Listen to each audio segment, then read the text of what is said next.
everyone, and welcome to another episode of the Tech Week podcast. My name is Dennis Kandor, and I am the host for today's series. On this series is the How to Series, and today we'll be sharing how to get a tech mentor. On the previous episodes of this series, we've talked about how to prepare your CV for interviews and also how to get a tech job. And so today we'll be sharing how to get a tech mentor. But first, let's do the introduction. We have special guests with us today, and they would introduce their names. So on my right is Emenike Judith. And Augustine Solomon. okay. So we'll be asking them some very important questions on how to get a tech mentor, how to improve the mentor and mentee relationship, and also the benefits of having a tech mentor. We see that so far for people in the tech space to learn and improve, aside from having their courses or resource materials for learning, it's also important to have a tech mentor to look up to or just someone to help you improve your skills from time to time. So the answers to today's questions will help you know how to really get a tech mentor and how you can be a perfect mentee for your mentor. Okay, so let's go straight to the first question. Can you share how you had a tech mentor and your experience with it? So Solomon, you go first. Okay,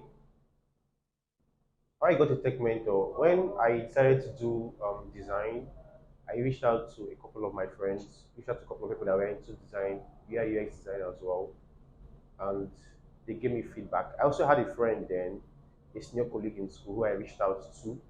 So he was able to give me insight on how to go about starting out as a UI UX designer. And in the long run as well, when I started out, he was able to provide support where necessary. So it's been a nice experience because it's readily available for me whenever I have issues. Oh, nice. Okay, so our friends and colleagues can also be our mentors. Judith, what do you think? Can you share your experience with having a tech mentor?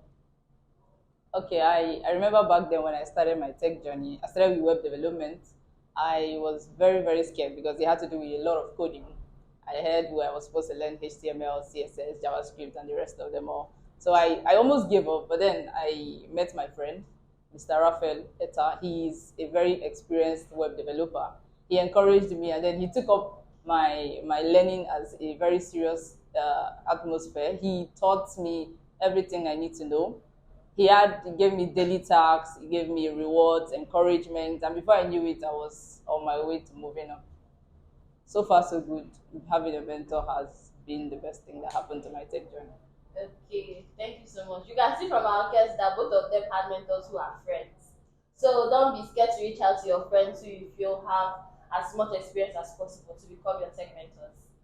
Okay, so to the next question. When seeking a tech mentor, what qualities do you think people should look out for? Judith? Okay, when seeking a tech mentor, there are some certain attributes you should look out for. The first is empathy. You should be looking out for someone who has your best interest at heart, somebody who can put themselves in your shoes to understand where you are coming from.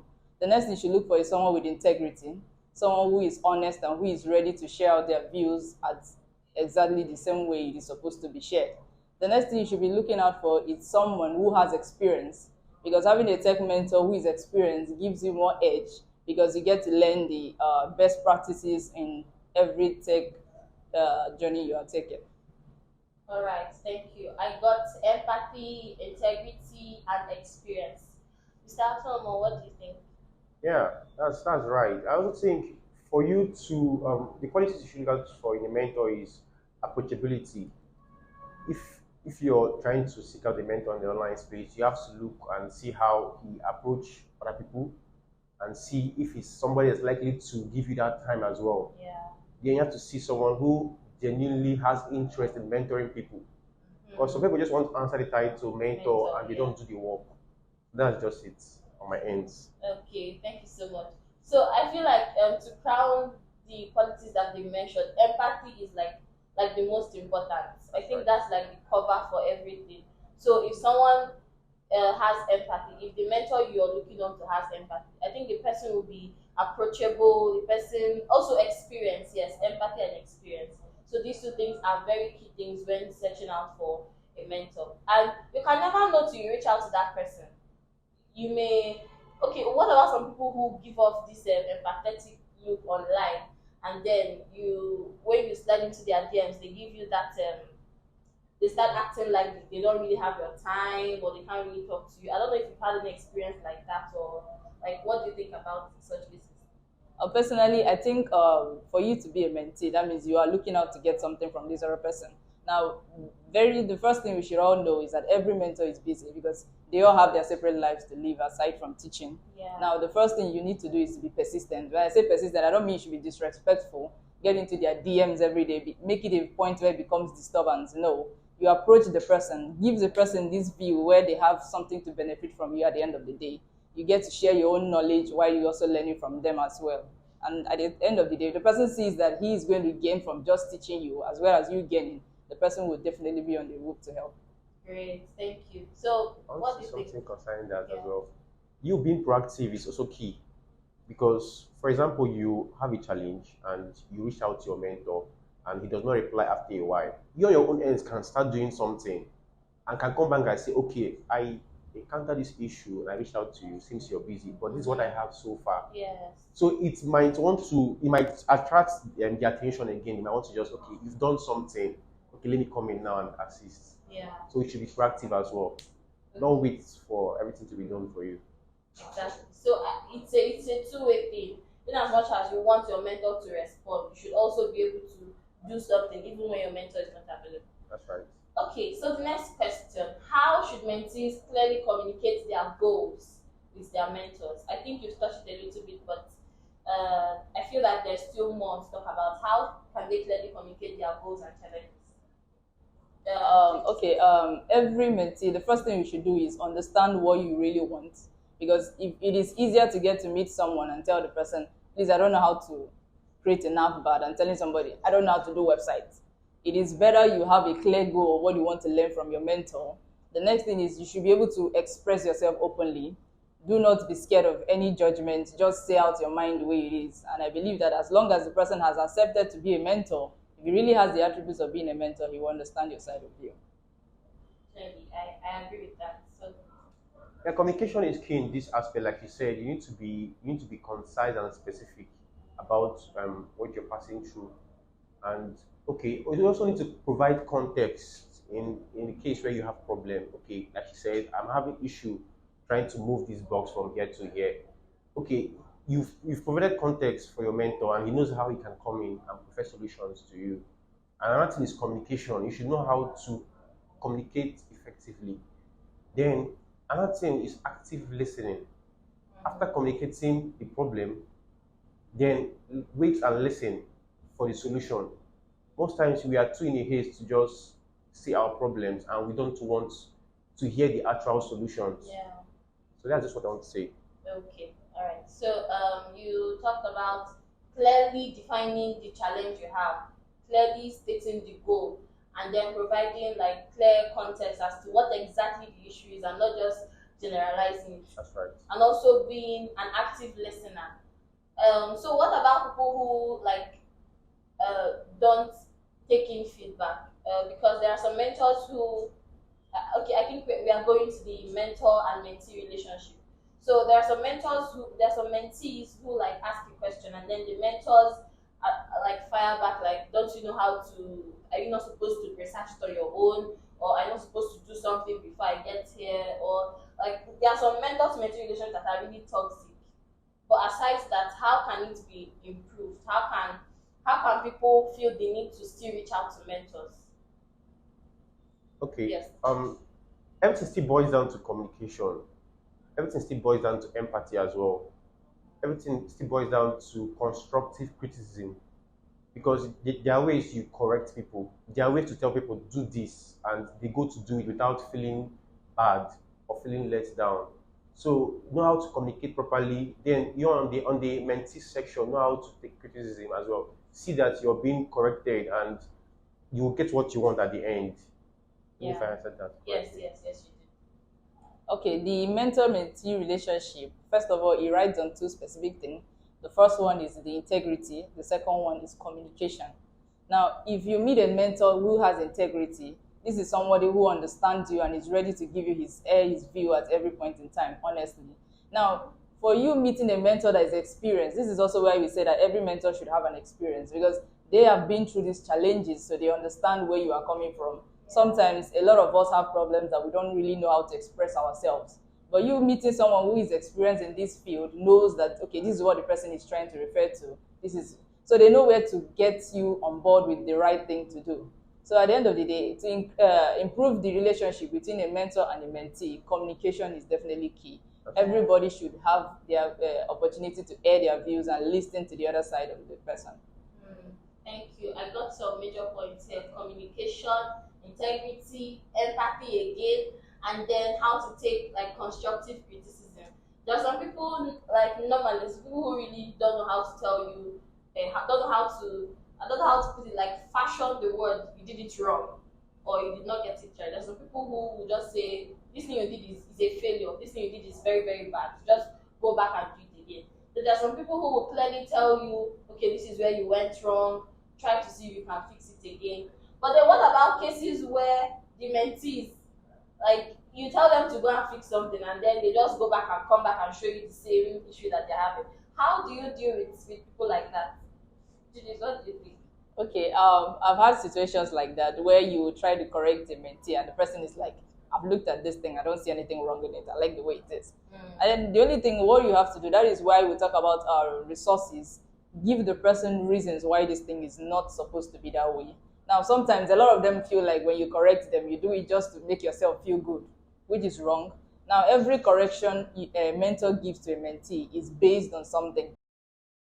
Okay, I've had situations where I told someone, okay, this is how it's meant to be done. This is the norm. Yeah. So she went, came back with the same thing. I was like, what is the problem? Are you not open to feedback and corrections? I still gave a resource. Look at this. This is like the industry-based standard of doing this. She says no, that this is so Very difficult. very difficult. At first, I wanted to get annoyed, but I told her go through this stuff again for the second time and come back to me. So she went, did it, and came back and now saw her issue. I was like, okay, yes, this is what I was doing wrong, Yeah. and that's what solved the problem. Most times it takes patience and understanding to Yeah. deal with this. Yes, that's true. So even if a mentee is getting feedback from the mentor himself, the mentor also needs to have patience with the mentee because these mentors are very experienced, and then they understand that at some point in their life, so in a sense, they were also like these people. That's right. At some point, they did not have them no greed at a point. So they still have to understand that it's just a passive phase, and when this person clearly understands that this is the right way to do it, then they will surely do that. Okay, so to the final question, what are some benefits of having a tech mentor? Sasol. Okay. Having a mentor, would I say, makes your journey faster, because if you don't have a mentor, you don't have somebody to put you through, sometimes you get stuck. But in case you have someone that you can reach out to, okay, this is what I'm doing, this is what I'm doing, and he gives you insight on how to go about it, you've got to meet immediately, ASAP. So also it exposes you to industry trends and opportunities as well. Having a mentor as well, you can be provided with resources that might not be available for all. Yeah. I've had countless times where I was looking for a book. I went online, I searched, I could not find that book. I came back to my boss, hey chief, immediately I got that book. It was like they paid for it as a group. So that's why he has it. So it's you can get resources, free resources at a glance, I would say. Another benefit of having a tech mentor is that your skill set improves within a quick rate, I would say. You also have the opportunity to network because your mentor can connect you to opportunities and to people as well. Like I said before, you also have access to resources which may not be available to everybody. You also build confidence in a short period because confidence in spite of communication, the way you communicate increases because you two have been communicating over time, so it boosts your confidence as well. So these are the feats I want to say.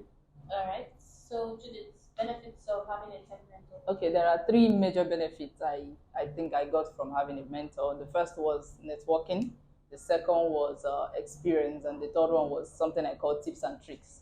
Now, when we talk about networking, you get to realize that by the time you have a very big and nice relationship with your mentor, you get to know his friends. And by knowing his friends, you get to know people who are also in the same industry with you. That's You right. get to have people that you have to reach out to without even having to call them on phone and text a lot.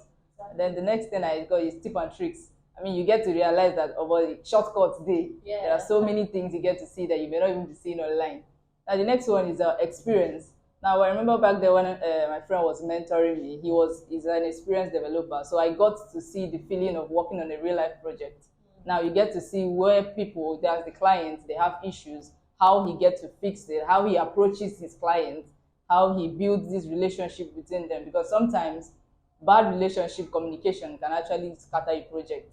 Discover that he has this patience with them, no matter how many fixes they like. I don't like this one, I don't like this one. You'll be like, okay, no problem, I'll fix it. So you just learn so many things that on a normal day you can't just see and read on a book. So what's the best way to approach and connect with a mentor? Because there are some people who make the mistake of going to their mentor's DMs and just say, hi, please mentor me, or hi, I like you, I want you to be my mentor. So what's the best way to approach and connect with the tech mentor? Okay, for me, I feel the first thing you need to do is to research. Research is key because you need to know about the person you are trying to approach, know his level of experience and all that before moving to his DM if he's online. And while going to his DM, you need to be strategic as well because you don't just say, hey, I want you to be my mentor. He's not going to respond to you. But if you go, for example, hey, sir, or hey, his name, then go about, okay, I'm this, introduce what you do, tell him how you benefited from, or how he has made impact in your life, or be following his work, how he has made impact. Then how his guidance as well will make you get better at your craft Yeah. or in your field. Then can proceed to telling him things you've done as well. Because people mistake mentor for a teacher. Yes, he's still a teacher, but he's not going to like bring you up from scratch. Yes. It's easier for somebody to pick you up when you've gone halfway than someone to pick you up when you're still at zero. So you show him what you've done. It's more like you pitching yourself. And if he finds interest or picks interest in you, he can now reply your DM and that kicks in. So you need to show excitement as well, that you're happy and excited to connect with him. I think that will also attract his attention. That's true. What about you, Julie? Okay, how to approach your tech mentor? Okay, first things first, like he said, you research on the person because I mean you have to know who you are looking for and what you experience to get from this person. Now, by the time you research for the person, you get to realize what is the person's experience, what are the things the person has done in the tech space. Now, by the time you find out somebody you have interest in, the next thing you do is to go in depth on this person. What has this person done? What is he known for? Now, the best thing I have discovered that the best way to approach people is to connect with them in person. It is easier to tell someone, please, I read this article that you wrote and it really spoke to me, than for you to come and tell somebody, guy, Alpha, mentor me. I have had experiences that the first person I mentored, that was how he approached me. He just came on my DM and he was like, please, I need a mentor.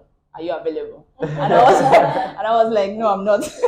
So when you reach out to people like that, it looks insulting somehow. But then another thing is position yourself the way you want to be seen. That's Now, right. if your profile is speaking for you, most times it looks like they're actually not seeing, but then they may go back to go and look at what you have done so far. Yeah. By the time the person comes and discovers that, wow, this person is actually on the way to a particular point, he just needs a direction to tell him, okay, move like this or move like this. It becomes easier to what? Get to be your mentor. But when the person comes into your profile and the person is saying product designer, web developer, and that's all, it looks like this person is not serious. Yeah. It looks so unserious. So another thing is I actually tell my mentees, always go with a cover letter. Go with something important. Don't just go there and tell the person, be my mentor. No. Why should the person be your mentor? What is it you are looking out to get from this person? What is it you benefited from this other person? Because a mentor and a mentee relationship, like I said, is a two-way something. I have to benefit also from teaching you because everybody is not embodiment of knowledge. You need to learn, or at the same time, you are also learning. By the time the person discovers that he has something to gain as well as gaining from you, it's a goal for you. All right, thank you so much. So, in as much as you are reaching out to a mentor who has experience, you should also be able to comfort yourself and at least show that you already have something going on before you even reach out to a mentor. Thank you so much for joining us on today's series. And my name is Dennis Kanda. I remain your host. Be sure